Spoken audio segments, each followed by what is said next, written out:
from about a month ago. Her race is still very contested in Florida 26. We're re-airing some of these very contested races with candidates we have already spoken to. 9 a.m., I'll be on with Stephanie Rule on MSNBC, then headed to Miami to see Andrew Gillum. Joining us now, the author of the new book, The Red and the Blue, the 1990s and the Birth of Political Tribalism, MSC and NBC News national political correspondent. He does all the charts. We love him for that, Steve Kornacki. Steve, good morning, man. How are you? I'm good, Mark. How you doing? Just fine. Say good morning to my co-host this morning, Steve, the president of the NAACP, Derek Johnson. Good morning to you, Daryl. Good morning. I brought out the big guns for you, Steve. I like it. So, Steve, as you probably heard me say, they called me to come over to your place. You at my place of work now. I got to come over to your place of work in a little while. So we don't have a lot of time. So I want to just get right to this. And the book is great, by the way, in terms of charting the history of how we got to this place where we are now. This didn't just happen overnight. But let me ask you this, because you've been at the board. What are the latest numbers looking like for you? Because, I mean, a lot of the polls are saying that the Democrats are going to win the House. Is that your take on things, or is this thing still very close from your perspective? Yeah, I mean, here's what I'd say, and you could take this any way you want.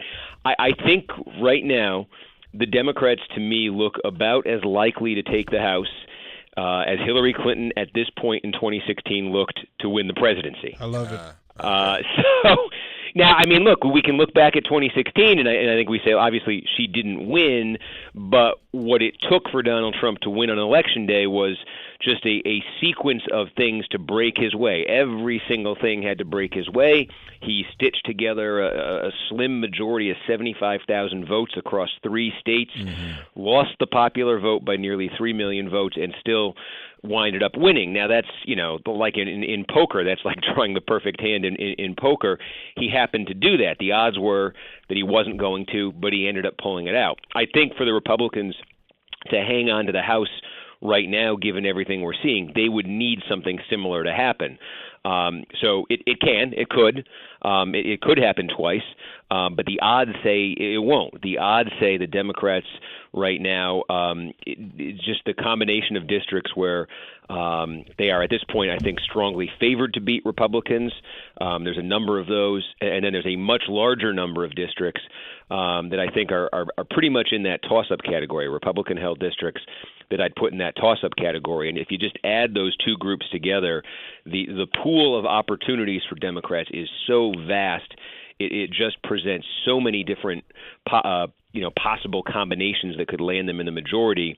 And for Republicans on the other side, relatively few combinations that would keep them in the majority. So, I would look at it and I would say, there's good reason for Democrats to be favored. Whatever kind of a percentage you want to put on that, I'd say they're strongly favored.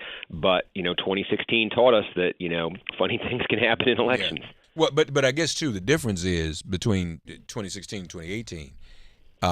One of the things obviously that helped Trump was the Electoral College. There's no Electoral College math in the House, so if it's the same, literally, that popular vote would mean the Democrats would win. It's not like the Republicans can lose the pot. Well, I guess they could. That's where I think there is no Electoral College, but there is gerrymandered districts. Yeah, there are gerrymandered districts, and there is just this reality of the way sort of population is distributed. Democrats tend to, more than ever, Democratic voters tend to be bunched together in sort of metro areas, right, where you'll get like an 80% Democratic area in a tight geographic region, and Republicans are a lot more spread out, and so I think the Democrats need to win the popular vote, but I think they need to win it by a fairly healthy margin nationally to get the House. So in that sense, I think they are still kind of facing that same, that same added complexity.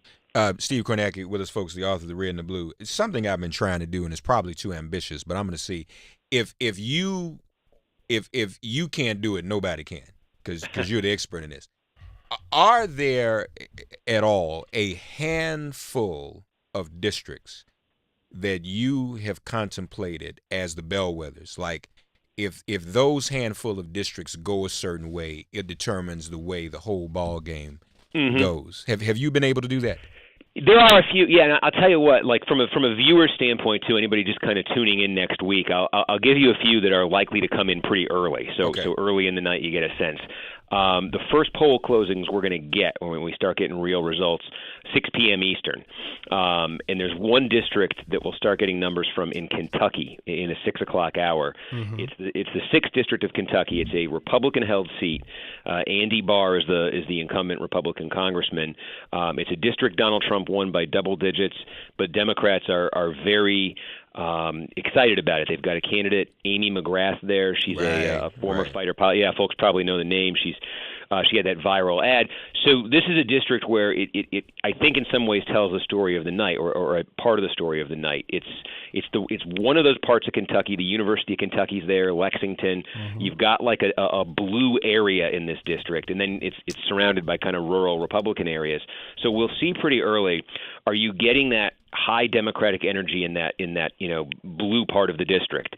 Is that bigger than it was in 16? Is it bigger relative to the rest of the district? Are you seeing equal Republican energy in the rural areas, or has that waned a little bit? And has McGrath, have the Democrats made inroads into those rural areas? I think those are some of the questions we're kind of asking nationally, and we're going to get a glimpse of that early on. If we're seeing a race in Kentucky 6 that's dead even early on in the returns, that's a very positive sign, I think, for Democrats nationally. If it's a race where Barr ends up, ahead, several points comfortably even, that might be more of a harbinger for Republicans. So I would look at that one early, and at 7 o'clock I would look 2 districts in Virginia. We'll get numbers in Virginia starting at 7 o'clock. One of them is the 7th district, which is around Richmond, and this is Dave Bratt is the Republican incumbent there. He was famous a couple of years ago for knocking off Eric Cantor.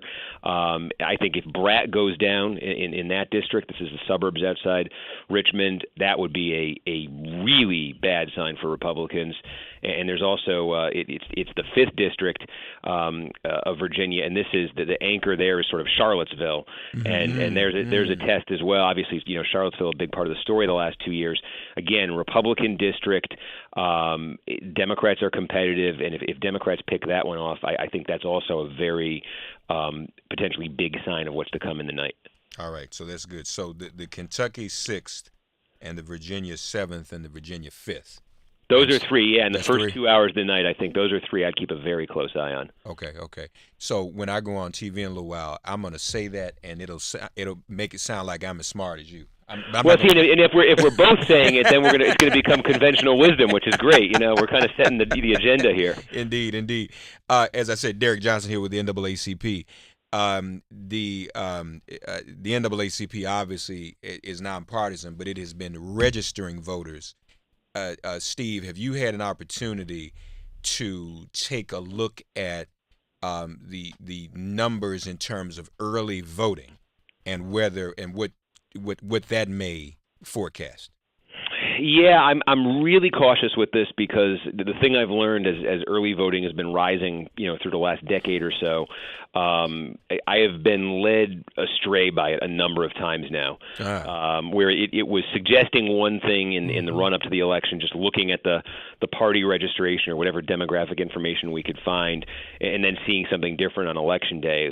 For example, this year there was a special election in a congressional district in Arizona, and if you looked at the party, the registered party, the folks who were turning in ballots, the advantage for Republicans was about 21 points, and this was in a district that Trump had won big, and so you looked at it and you said, well, Trump won the district big, and there's a 20-point Republican advantage here in terms of who's actually casting votes. So yeah, it looks like the Republicans have got their act together here. They're going to win this race big. It turned out the Republicans won, but they won by 5. And even though there was this huge imbalance, partisan imbalance in terms of the ballots returned, didn't mean the votes lined up that way. And it's so it was just the latest example to me of I could look at the numbers that are out there right now. I do think, like, very broadly speaking, that the numbers that are out there right now are telling us, I believe that interest is, and this is no surprise, interest is just through the roof on this thing. I mean, compared to 2014, the last midterm, or really any other midterm, I can remember, just the interest is really high. I expect this to swamp all previous, turnout records for a midterm election. I'm curious how high that will go, but I really. I think it will reveal itself election night in the aftermath if there was a partisan advantage to be gleaned from this. Indeed. And before we go, just a word about the book, The Red and the Blue Folks, the 1990s and the Birth of Political Tribalism. Steve, you would make the case that the shocking bombast that people see from Donald Trump now, as they might describe it that way, I mean, didn't just start with him. You make a good case that atmosphere really kind of got started, and that type of confrontation really got started with Newt Gingrich.